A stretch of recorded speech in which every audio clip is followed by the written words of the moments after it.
Okay, it looks like it's recording. So this is my trial run of this in case the actual one doesn't work. So just in case I have to send this out. So welcome to the introduction video. I haven't even brushed my hair in a couple hours. To the pelvis and the poor posture pandemic. So today I'm going to have a PDF file available for everyone. If you can send me your email, pop it in the comment section, whatever you want. I'll send you the PDF file of today. I wish I could have gotten it out before it was done. I just didn't know how to send it out to everyone.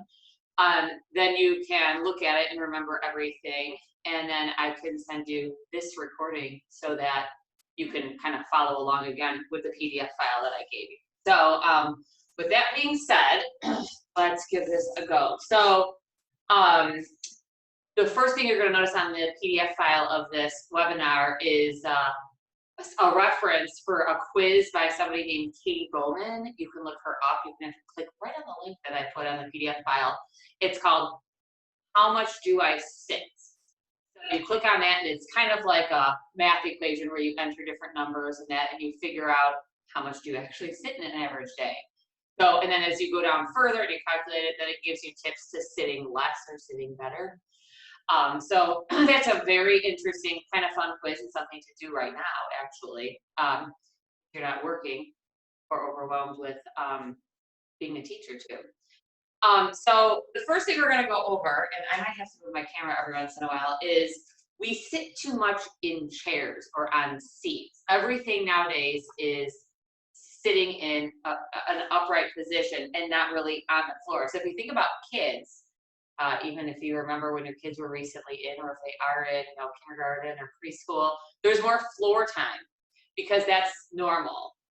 Sitting on the floor is actually good for you. So anytime you can sit on the floor, start doing it more often, especially if you're watching TV.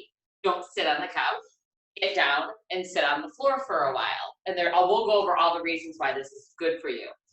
One test that I do with my very, very higher level patients is the stand to sit to stand test, because this is one test that is a very good indicator of longevity of life. I do it along with things like walking speed. How fast can you walk is a very good indicator of longevity. So the stand to sit to stand test is literally what it says. You go from standing to sitting on the floor to standing back up. How long does it take you to do that, if you even can? About 92% of my patients could never do this. I couldn't do that in the home health setting. So literally, you're just going to start in the standing position, standing. Sorry that I'm going to disappear for a second.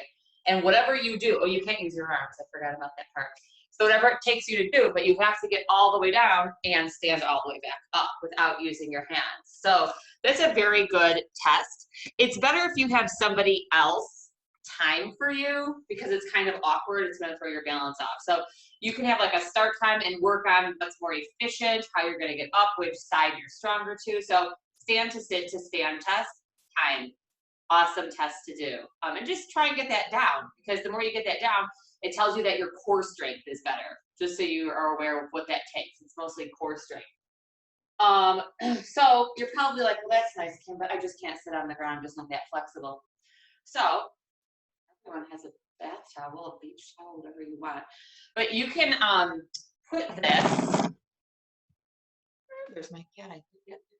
Okay, you can put this, like, if you have to, this isn't real high, I guess you could do that again, and put that kind of under your butt so you're not all the way down on the ground. Whatever makes it more comfortable to do, okay, so that you don't have to go all the way down. Even if you're not sitting like that, even if you're sitting like this, okay, something that's a little bit, anything is better than sitting on a couch, okay?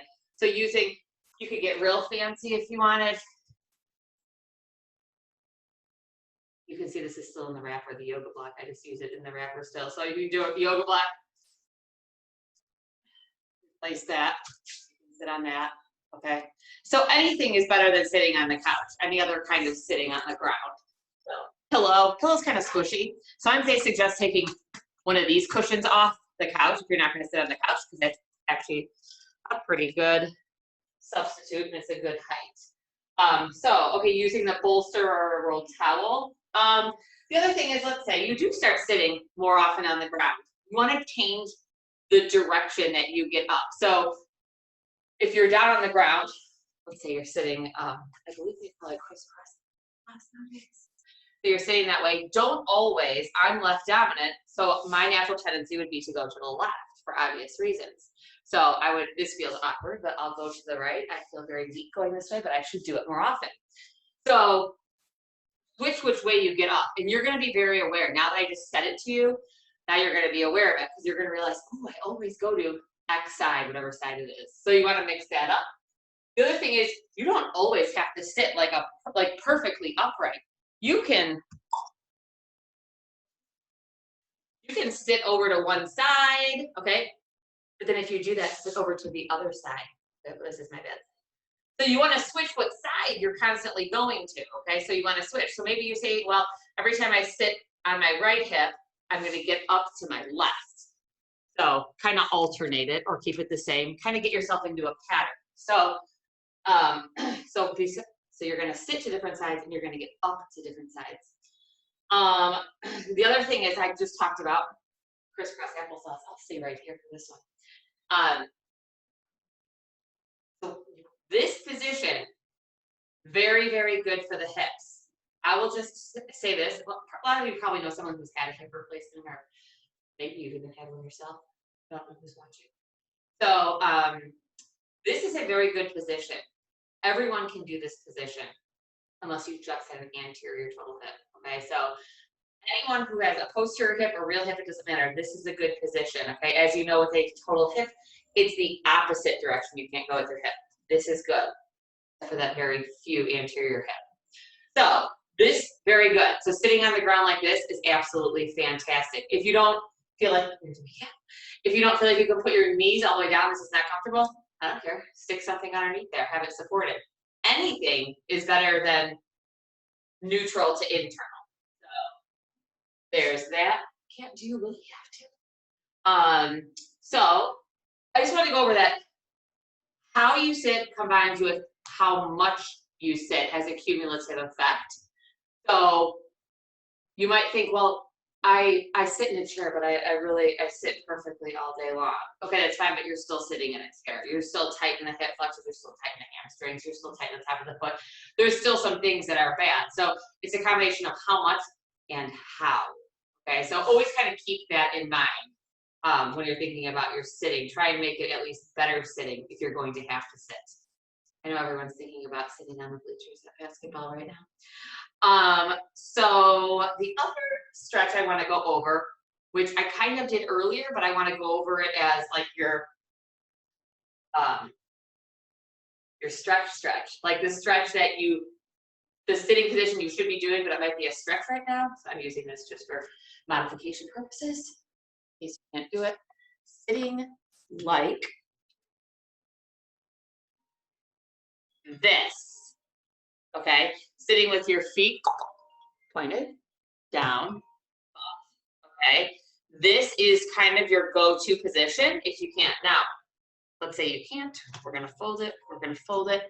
You're gonna take that and you're gonna put it right there, okay? If you can't quite go all the way down.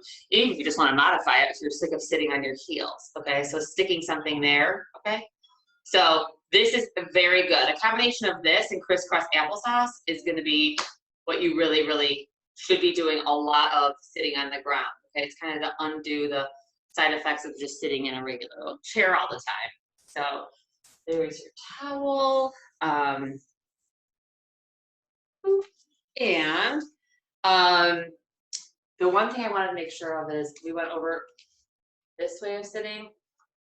The reason, besides the fact that it's terrible for your hips, that W sitting, as they call it, like little kids do a lot, that's very, very, very bad because number one, it's bad on your hips. So that's how you dislocate your hips, just so you know, is internal rotation. But you don't have to use any core support, okay, to sit like that. You're not sitting on your ischiotubroskis or AKA butt bones, okay? You're just slouched, no core control, and extremely bad for your hips.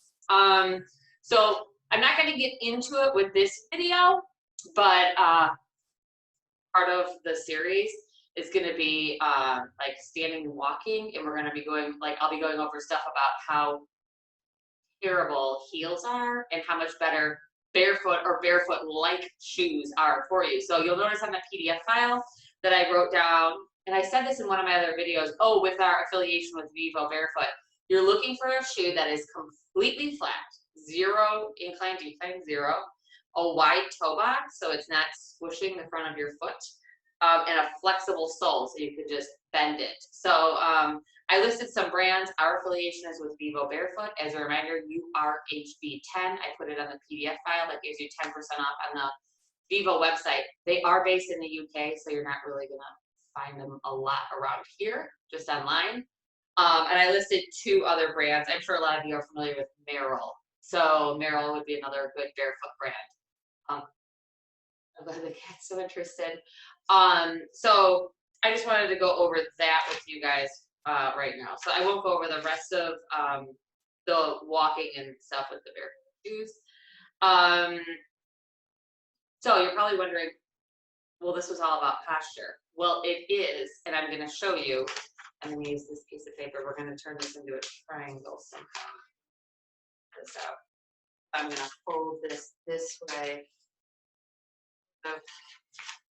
This that way, this back this way. So now we've got a triangle. See that triangle? Okay. So this is actually now going to be your sacrum, which most of you know your sacrum is back here. Okay, and the pointed part is down. Okay. When you sit, it doesn't matter, on a couch, on a chair, it doesn't matter. Okay, your sacrum. I'm putting it like this. This tip, kind of tip of the coccyx, kind of tilts like this. Okay. When you sit so much, you are pushing the tip of the coccyx towards the front of your body. So now the outlet down here is actually, it's supposed to be like this. It's like this. It doesn't matter if you're male or female. The pelvis still looks the same. Okay? It takes a very keen eye in anatomy class to differentiate a male and female pelvis. So this tip of the coccyx is getting closer and closer to the front of you. Okay? And then when you stand up, you're hoping it expands again, but eventually it becomes so shortened that the muscles are just kind of hanging, okay? And that's one of the causes of pelvic prolapse. So you don't want that. So when you sit on the ground, you can't sit pushing your coccyx towards your pubis, or you're going to be really, really, really uncomfortable. So you're actually sitting with a neutral to slightly anterior pelvis, which is exactly what you're looking for. You don't want to sit with a posterior pelvis and push the tip of the coccyx towards the pubic bone. You just don't. You're going to ruin your pelvic floor muscles. And I can tell by looking at someone if their pelvic floor muscles are bad. Just looking, standing and walking. That's all it takes. So I'm just letting you know that's what I just went over is going to help your posture, whether or not you go back to sit on a chair or whether it's in walking. I can tell people that can sit on the floor and people that can't, just by looking at their body structure and the way that they walk. Okay, so I look forward to releasing our first webinar. We'll call it Beginner 1, and there's going to be Beginner 2. So it'll be a series of about 6 exercises in each one. So if you have any questions, shoot it in the comment section, email me. You're going to email me anyways, or with your email address, so I can send you the PDF file and a copy of this video. Hope you guys are doing well, and I hope this broke up the monotony of quarantine. So have a good night.